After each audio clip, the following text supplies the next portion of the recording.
हम विश्व में समृद्ध थे तब भी हमने कभी दुनिया को युद्ध में नहीं झोंका है। हम बुद्ध का देश है, युद्ध हमारी राह नहीं है। और इसलिए विश्व चिंतित न हो भारत के आगे बढ़ने से।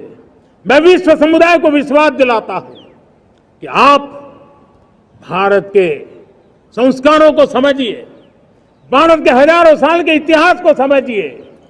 आप हमें संकट मत मानिए, आप उन तरकीबों से न जुड़िए जिसके कारण पूरी मानव जात का कल्याण करने का सामर्थ्य जिस भूमि में है उस भूमि को ज्यादा मेहनत करनी पड़े। लेकिन फिर भी मैं देशवासियों को कहना चाहता हूं, चुनौतियां कितनी ही क्यों न हो, चुनौती को चुनौती देना ये हिंदुस्तान की फितरत में है। न हम डिगेंगे, न हम थकेंगे, न हम रुकेंगे, न हम झुकेंगे। हम संकल्पों की पूर्ति के लिए 140 करोड़ देशवासियों का भाग्य बदलने के लिए, भाग्य सुनिश्चित करने के लिए, राष्ट्र के सपनों को साकार करने के लिए हम कोई कोर कसर नहीं छोड़ेंगे। हर बदनीयत वालों को हम हमारी नेक नीयत से जीतेंगे, ये मैं विश्वास देता हूं। मेरे प्यारे देशवासियों, समाज की मनोरचना में भी बदलाव कभी कभी बहुत बड़ी चुनौती का कारण बन जाता है। हमारा हर देशवासी भ्रष्टाचार की दिमक से परेशान रहा है। हर स्तर के भ्रष्टाचार ने सामान्य मानवीय का व्यवस्थाओं के प्रति विश्वास तोड़ दिया है। उसको अपनी योग्यता, क्षमता का प्रति अन्याय की जो गुस्सा होता है वो राष्ट्र की प्रगति में नुकसान करता है। और इसलिए हमने व्यापक रूप से भ्रष्टाचार के खिलाफ एक जंग छेड़ा है। मैं जानता हूं इसकी कीमत मुझे चुकानी पड़ती है, मेरी प्रतिष्ठा को चुकानी पड़ती है, लेकिन राष्ट्र से बड़ी मेरी प्रतिष्ठा नहीं हो सकती है, राष्ट्र के सपनों से बड़ा मेरा सपना नहीं हो सकता। और इसलिए ईमानदारी के साथ भ्रष्टाचार के खिलाफ मेरी लड़ाई जारी रहेगी, तीव्र गति से जारी रहेगी और भ्रष्टाचारियों पर कार्रवाई जरूर होगी। मैं भ्रष्टाचारियों के लिए भय का वातावरण पैदा करना चाहता हूं ताकि देश के सामान्य नागरिक को लूटने की जो परंपरा बनी है उस परंपरा को मुझे रोकना है। लेकिन सबसे बड़ी नई चुनौती आई है, भ्रष्टाचारियों से निपटना तो है ही, लेकिन समाज जीवन में उच्च स्तर पर एक जो परिवर्तन आया है वो सबसे बड़ी चुनौती भी है और एक समाज के लिए सबसे बड़ी चिंता भी है। क्या कोई कल्पना कर सकता है कि मेरे ही देश में इतना महान संविधान हमारे पास होने के बावजूद भी कुछ ऐसे लोग निकल रहे हैं जो भ्रष्टाचार का महिमा मंडन कर रहे हैं, खुलेआम भ्रष्टाचार का जय जयकार कर रहे हैं। समाज में इस प्रकार के बीज बोने का जो प्रयास हो रहा है, भ्रष्टाचार का जो महिमा मंडन हो रहा है, भ्रष्टाचारियों की स्वीकार्यता बढ़ाने का जो निरंतर प्रयास चल रहा है वो स्वस्थ समाज के लिए बहुत बड़ी चुनौती बन गया है, बहुत बड़ी चिंता का विषय बन गया है।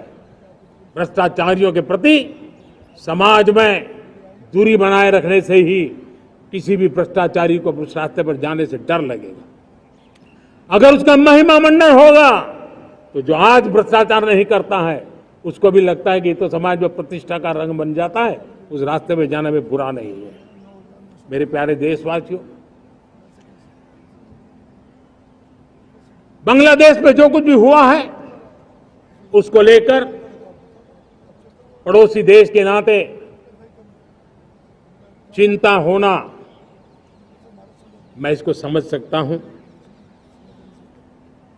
मैं आशा करता हूं कि वहां पर हालात जल्द ही सामान्य होंगे,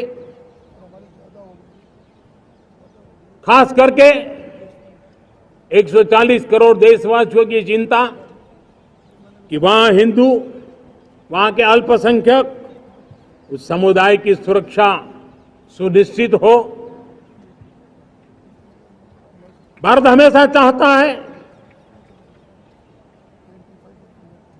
कि हमारे पड़ोसी देश सुख और शांति के मार्ग पर चले। शांति के प्रति हमारा कमिटमेंट है, हमारे संस्कार है।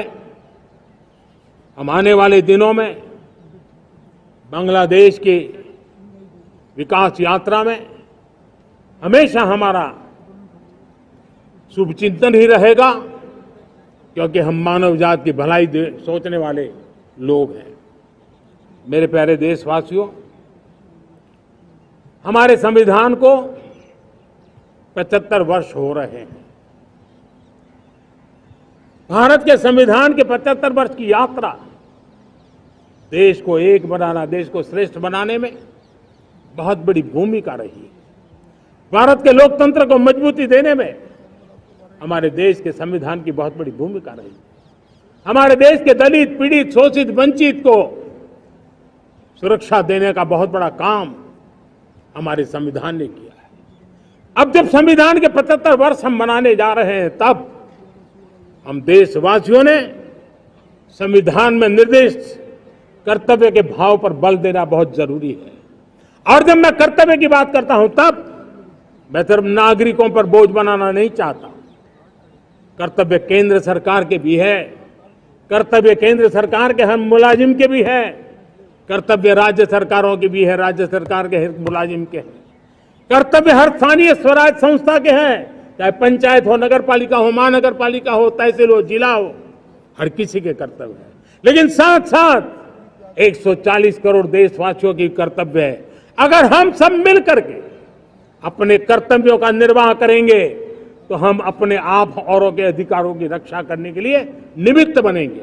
और जब कर्तव्य का पालन होता है, तब अधिकारों की रक्षा निहित होती है। उसके लिए कोई अलग से प्रयास करने की जरूरत नहीं पड़ जाती है। मैं चाहता हूं कि हमारे इस भाव को लेकर के हम चलेंगे, हमारा लोकतंत्र भी मजबूत होगा, हमारा सामर्थ्य और बढ़ेगा और हम एक नई शक्ति के साथ आगे बढ़ेंगे। मेरे प्यारे देशवासियों, हमारे देश में सुप्रीम कोर्ट ने बार बार यूनिफॉर्म सिविल कोड को लेकर जो चर्चा की है, अनेक बार आदेश दिए हैं, क्योंकि देश का एक बहुत बड़ा वर्ग मानता है और उसमें सच्चाई भी है कि जिस सिविल कोड को हम लेकर के जी रहे हैं, वो सिविल कोड सचमुच में तो एक प्रकार का कम्युनल सिविल कोड है, भेदभाव करने वाला सिविल कोड है। ऐसे सिविल कोड से जब संविधान के 75 वर्ष मना रहे हैं और संविधान की भावना भी जो हमें कहती है करने के लिए, देश की सुप्रीम कोर्ट भी हमें कहती है करने के लिए। नमस्कार दोस्तों, बीसीआर न्यूज में आपका स्वागत है। मैं हूं आपका होस्ट एंड दोस्त अजय शास्त्री। उम्मीद है आपको ये हमारा वीडियो अच्छा लगा होगा, तो आप इसको शेयर कीजिए और लाइक कीजिए और साथ साथ हमारे चैनल को सब्सक्राइब भी कीजिए। जी हाँ, ऐसे ही नए वीडियो के साथ फिर आपके साथ हाजिर होंगे। तब तक के लिए आपसे अलविदा लेते हैं। भारत माता की जय, वंदे मातरम। जय हिंद दोस्तों।